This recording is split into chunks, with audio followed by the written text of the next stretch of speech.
Hi అండి, అందరికీ నమస్తే అండి. అయితే ఎగ్ రైస్ చేస్తానండి. సింపుల్గా, చాలా సింపుల్గా అనమాట. కోడిగుడ్డు వేపేసి పక్కన పెట్టేశాను ముందు. కొంచెం తర్వాత ఆయిల్లోనే జీలకర్ర కొంచెం వేసాను. కొంచెం వేగిన తర్వాత పచ్చిమిర్చి అండి, తోటకూర ఫ్రై చేశాను. మా అబ్బాయికి వద్దంటండి అది, అందుకని ఎగ్ రైస్ చేస్తున్నాను అనమాట.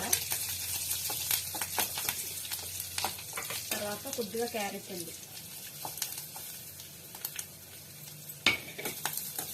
ఒక నిమిషం ఆపేస్తుంది. వేగిన తర్వాత ముందుగా కోడిగుడ్డు ఫ్రై చేసి పక్కన పెట్టుకున్నా కదండి, అది వేసేసాం అనమాట. అలా క్యారెట్ వేగిన తర్వాత కొద్దిగా ముందుగా వేపేసి పక్కన పెట్టుకున్న ఎగ్స్ వేసానండి. తర్వాత కొద్దిగా రైస్ వేస్తున్నాను.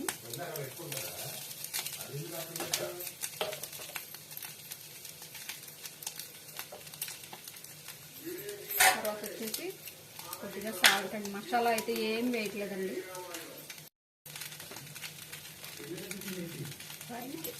కొద్దిగా కొత్తిమీర అండి.